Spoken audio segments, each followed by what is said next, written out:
Welcome to the Armory Tin Shop. My name is Steve Delisle. I'm master of the shop. And today in the shop with me is Joel Anderson, journeyman. And together I'm sure that we'll be able to answer any question you send our way today.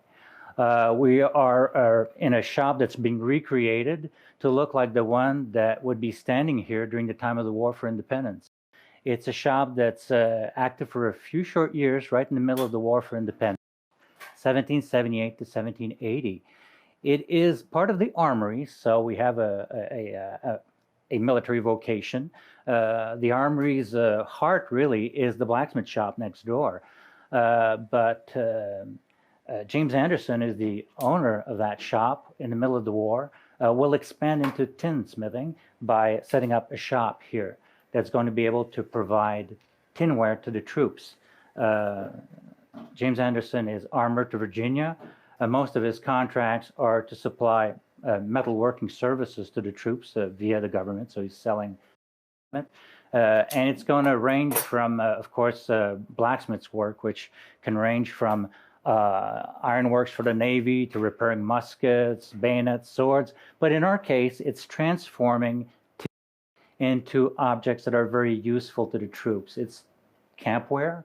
So essentially, most of what we're making is related to food preparation or food service. An army marches on its stomach only if they have good kettles to turn their rations into meals. So that's the importance of what we're doing here. Of course, in a modern recreated museum, what we're doing is not only interpreting the shop as it was then, but also keeping the trade alive by, we're interested in anything that relates to tinsmithing. And so we'll study the trade and the objects to try to recreate them. And also we provide tinware for everybody here in the historic area today. Everybody uses tin. You found it in every home. It's cheap, it works. So it was a commodity that was very, very common to find everywhere. Except that in our case, we have a military vocation. So even though a lot of what we're making is not different from what you find in people's homes, what we're making is truly going to the troops. So kettles and are very, very important, and that's pretty much what the soldier would have seen the most coming out of the shop. Yeah. So we've been here since 2013. The shop has been rebuilt on the footprint of the original, and that's because of archaeology and archival research that we're able to determine that this was the spot. So me and Joel started the same year the shop opened. So we're the first, not only the first tin shop, but the first tinsmiths here in the Colonial Williamsburg. So we're keeping busy doing some research, doing reproductions, and of course doing interpretation to visitors, which is really our first product.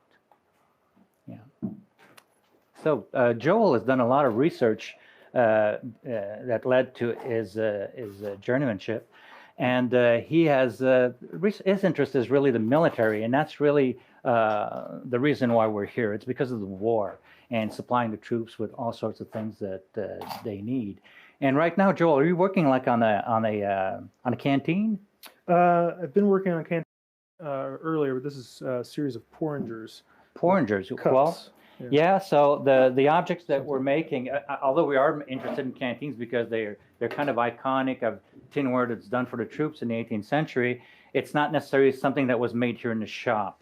So we've expanded our horizons. What we know from records that we're making are porringers, kettles, coffee pots, teapots, things like that, plates, all sorts of things that in fact could be found also in people's homes, especially in kitchens. The things that we're making that are specifically for the military, things like artillery canisters or even priming tubes for artillery. Those are the objects that you won't find in a person's kitchen. That's really something that's military by design. But we could say that the campware that the military are using are really the same objects that they borrowed from the kitchens at the time, and it's really the ancestors of our modern campware. In fact, there is a book in the late 18th century that is double titled, where it's all the equipment that an officer should bring with them on campaign. And the other subtitle is, or for people who want to do this activity, but for leisure. So we can see that our modern camping is really trying to do for pleasure what the soldiers in the 18th century had to do by necessity. So why tin? Well, tin allows us to make objects that are very light, objects that are very sturdy, objects that are really well suited to camp life. They work also perfectly. And also from the point of view of the government who has to buy these things, they're really cheap. In fact, everybody uses tin because tin is cheap. And so you find it in all people's kitchens because of that. So from the governor's palace in the shelves next to the kitchen to this shop or to an encampment or even on a ship, you'll find tin. Most of what we're making is related to food preparation and food service, but also we are making a lot of portable lights. So lanterns were something that we made a lot of here, especially for the Navy. So sometimes the orders are a mix of lanterns and cooking pots and maybe even speaking trumpets, something like this here that's used for communication. So it's a great variety of objects that we're making out of tin. We could say that in many cases what we're making out of tin is the cheaper version of something that would be made at a different price point if it were made of copper or brass or anything like that.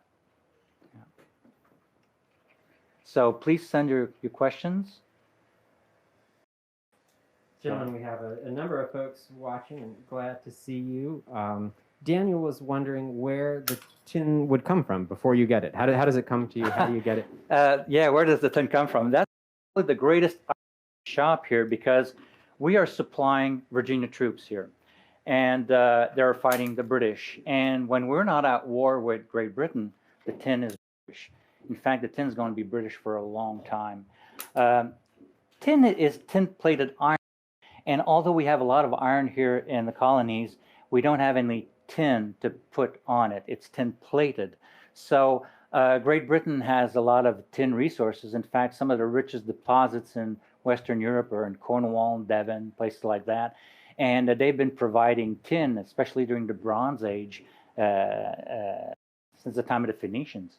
So that's where the tin would come from normally. But of course, there's a problem. We're at war with Great Britain. So we certainly start with stocks that were acquired before the war.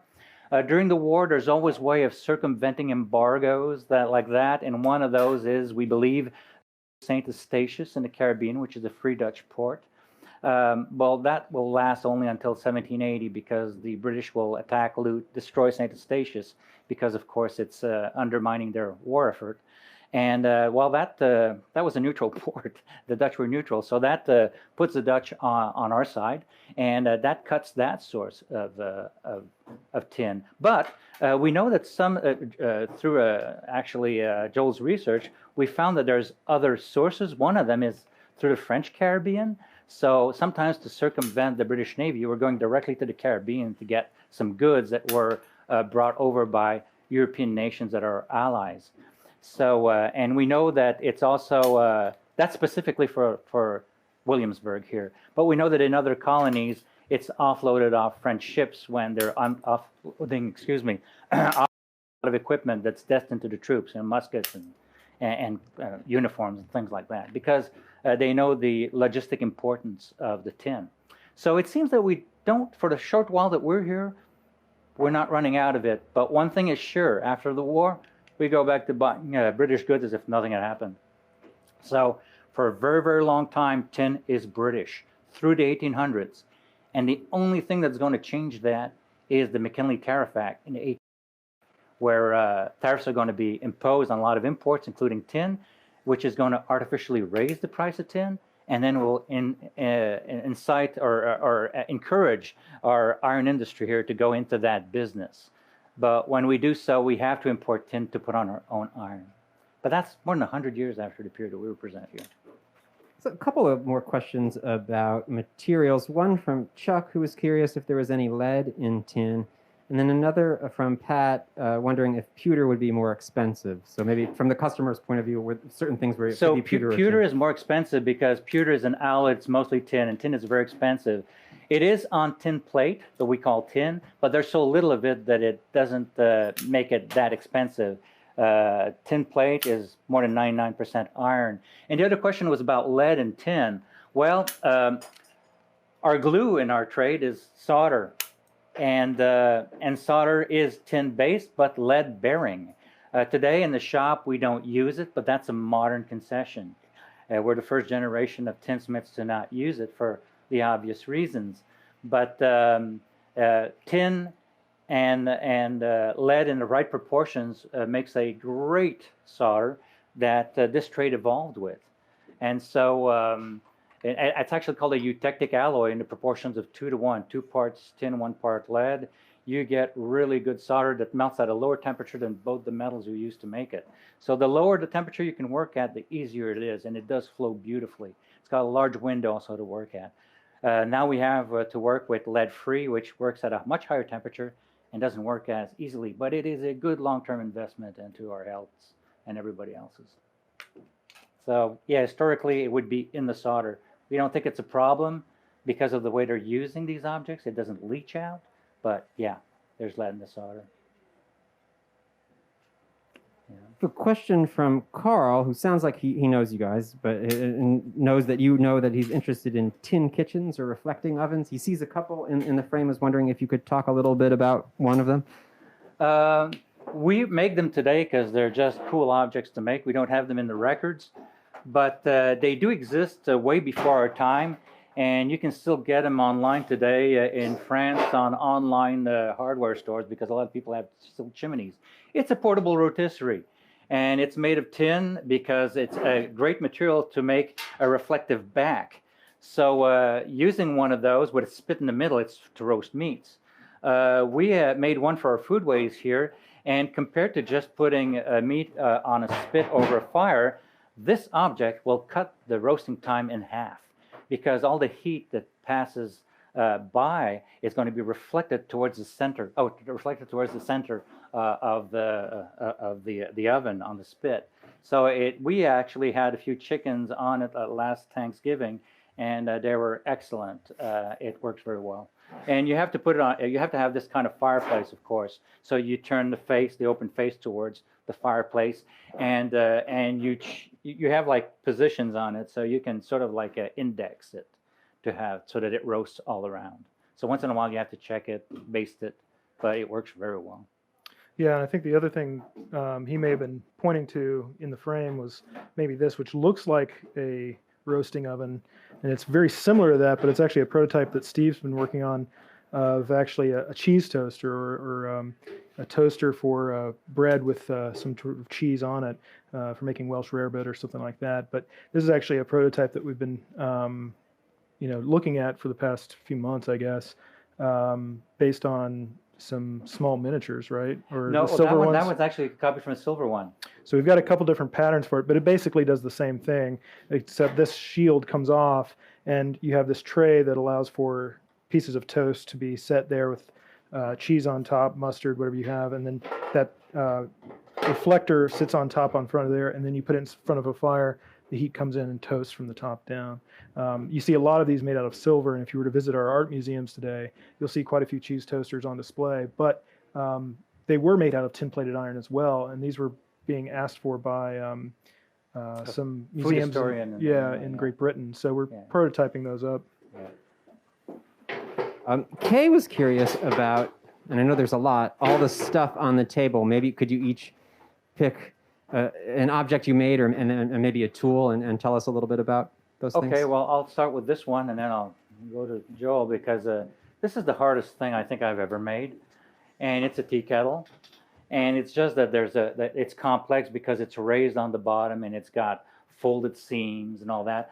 But this one here I copied from a Flemish painting from the late 18th century because I know we have it on in our inventories. We're making them, but I'd never seen one. But somebody pointed one out in a painting called Tea Time because you need a tea kettle to boil water to put in the teapot. And so I copied it from that. But because of the complexity of this being raised and the angles and all the seams being interior, that was particularly hard to make, but it's very functional. It does work very well. And that's also what happens often with our the objects that we produce. We have, but sometimes we don't have examples except on images of the period. And so sometimes we'll simply go with a proportional divider, enlarge the image, and then take the measurements and then deconstruct to be able to make a pattern and bring it back to life like that. So, Joel, what's yours?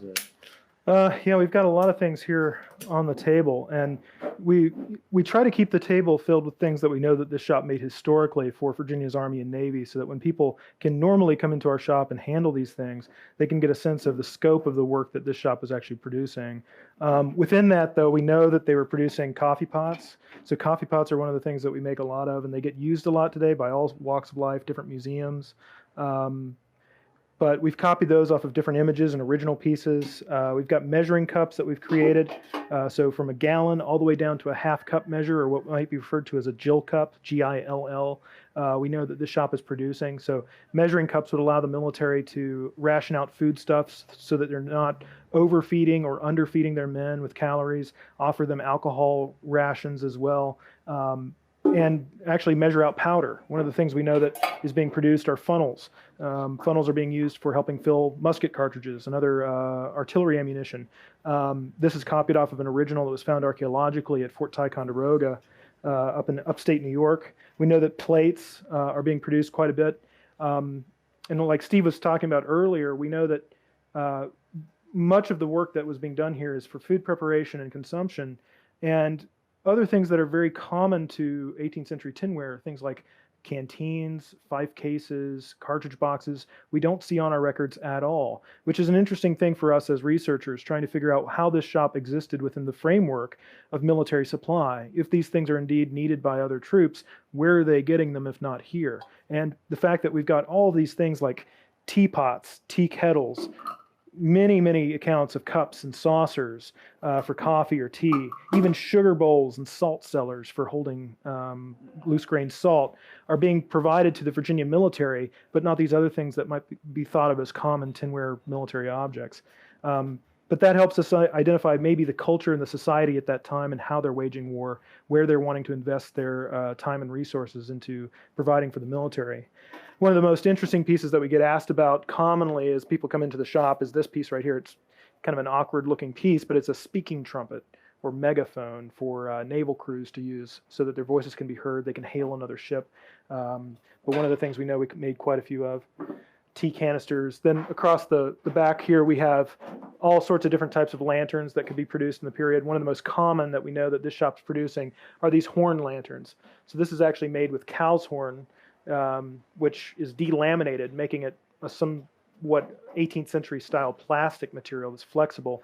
But if you get the good quality stuff, it can actually be so translucent that it sheds a lot of light and doesn't break, is lightweight and inexpensive compared to, say, glass lanterns, which we also have here. And it's much brighter than what you might see here hanging as well, these pierced lanterns or struck lanterns that do work, but they're going to give off a much lower amount of light. But are pretty, and a lot of people like these too.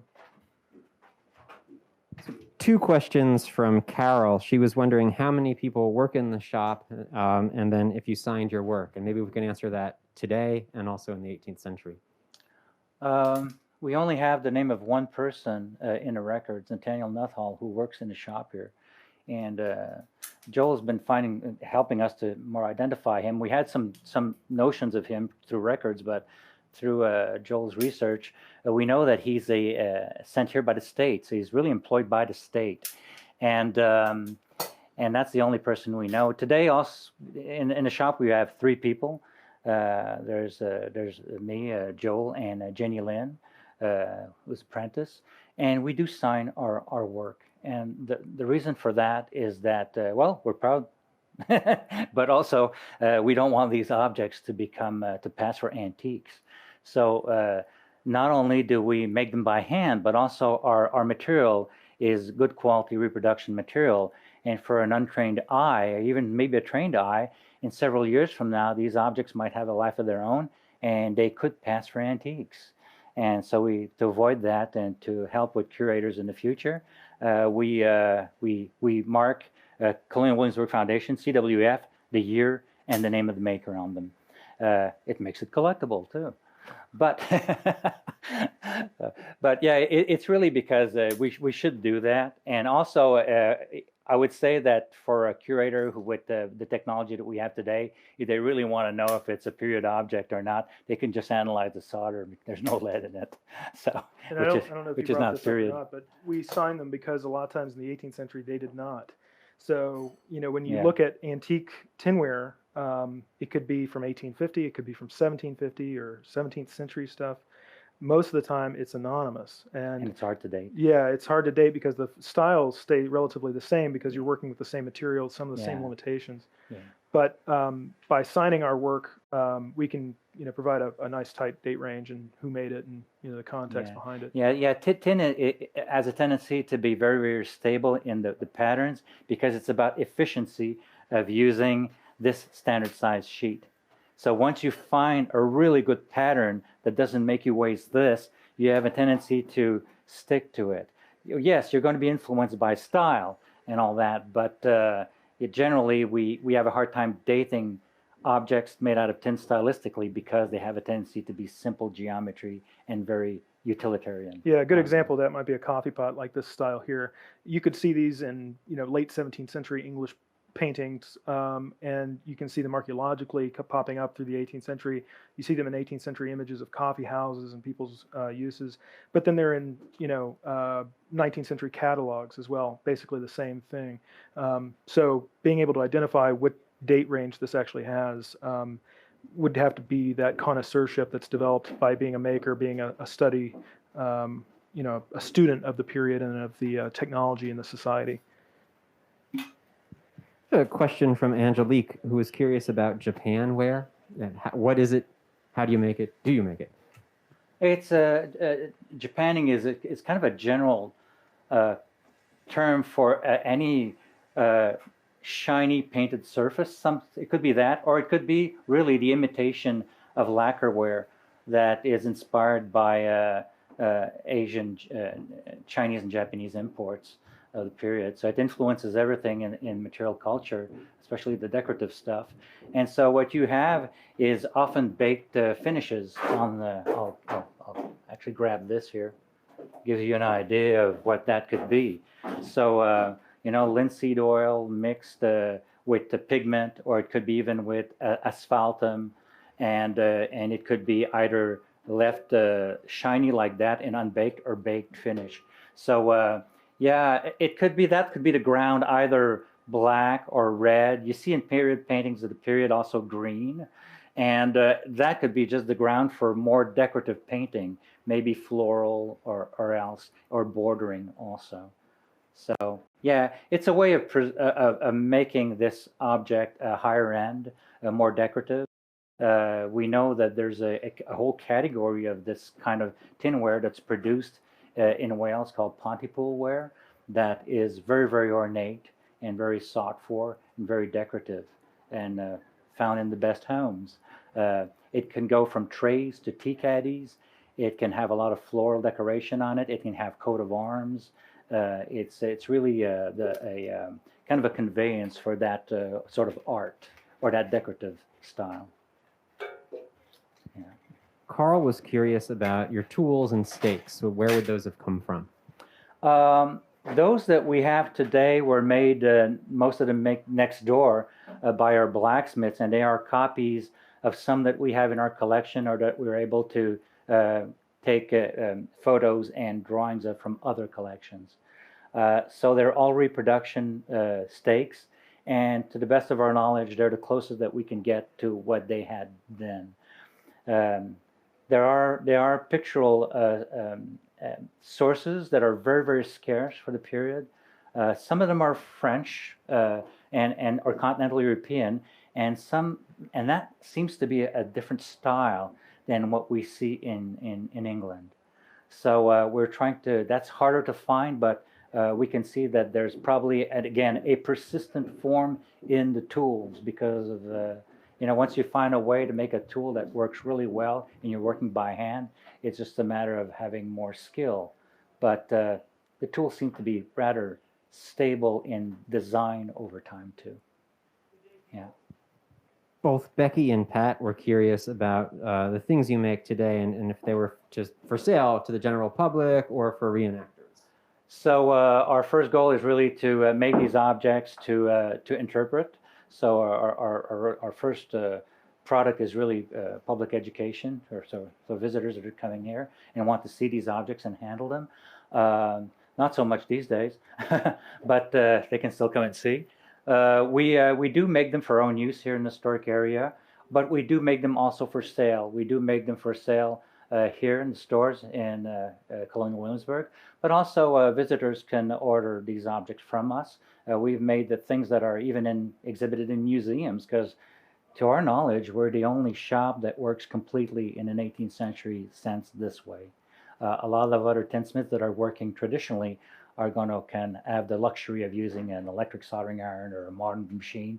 We're really working using 18th century methods. So if they want an exact reproduction, except for the lead, of course, and the solder, we can make it for them. And we've had a lot of orders like that. Yeah. Time for a final question. You've both been doing this for a while. Are there projects that you've worked on over the years that you're particularly proud of, or found very particularly interesting and resonated with you? And sort of put a second part on that, since we're just reopening, are there things that you're really looking forward to making in the near future? I personally started here. It was like a bang. The person who made all this possible, Forrest Mars, during the opening, I made like a present for him from the tin shop. That was a nice chest that was copied again from a painting from the Low Countries. So it was a nice chest that was Japan red, and in it was a chocolate pot, because there's a Mars connection in chocolate, of course, and with the burner and the cups and everything that went together. And I had help from a lot of people here in the historic area, from the tailors to even the wheelwrights even contribute by making some turnings. So and helping me with the paint originally. So yeah, from the start, I made a really nice kit that apparently he prized very much. And well, the future, well, you can consider that this shop is our work. Really, I mean, we're really proud of this. We feel that from the start we wanted a high level of authenticity, and that everything would have been documented as much as possible. When we have things that we can't document but they're placeholders, we actually say so. So we're really proud of the level of authenticity in the shop, and having something that when a visitor comes in, they can have, like, an image is worth 1,000 words, and they can come in and be immersed in the 18th century material culture and the technology of the period. Yeah. Yeah, I think for me, I often get asked, what is your favorite piece, or do you have favorite things that you like to make or don't like to make? And it's always a very difficult, question to answer, because so often, you don't have a favorite piece or a hated piece. For me, every single one, every project I get to work on is pretty special, and I have an opportunity to kind of appreciate it for what it is, even if it might be tiring or mundane in one aspect or another. But every single thing that we produce has a story to tell, and has people behind it, historically, that are having their lives or their time expressed through our work, and we get to study that each and every time we make something. So whether it's a simple funnel or a cup like I'm making now, it has the capacity for me to translate into a lot of meaning, and hopefully, if I'm doing my job well, translate that meaning into the visitors that we have and the guests that we have.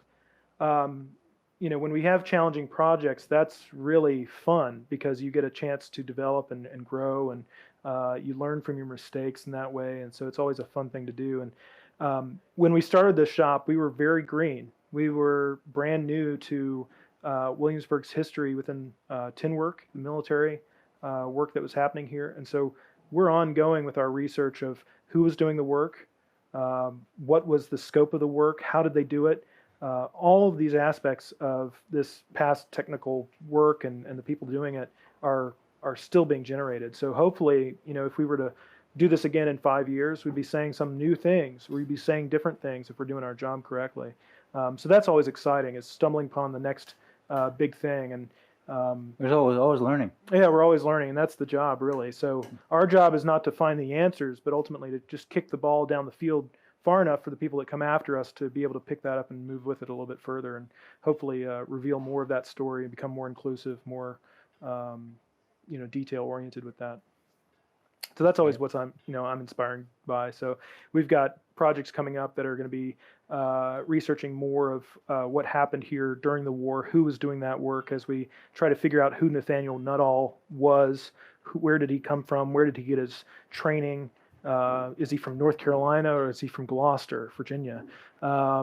Is he, a trained tinsmith, or is he somebody they pulled off the street that was able to fill the role for a while? Did he have help? We know the armory site here has a myriad of workers, including British prisoners of war, enslaved African Americans, children, French armorers, civilian tradespeople, American soldiers drawn from the ranks. So, there's a whole panoply of things to study, really. So, every chance we get to talk about that and to advance that is just thrilling and energizing. So happy to be back doing that a little bit more.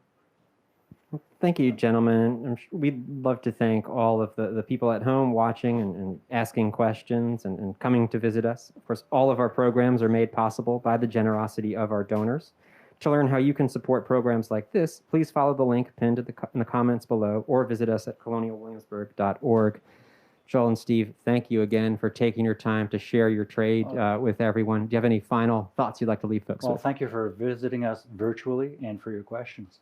And if you have a chance, come yourself, visit us. Yeah, it's, as much as the virtual experience is great, there's nothing like being here. And of course, we're always available to answer more questions. And if you'd like to reach out, you can reach us through the social media groups or through email at tinshop@cwf.org. So thank you for tuning in. Thank you.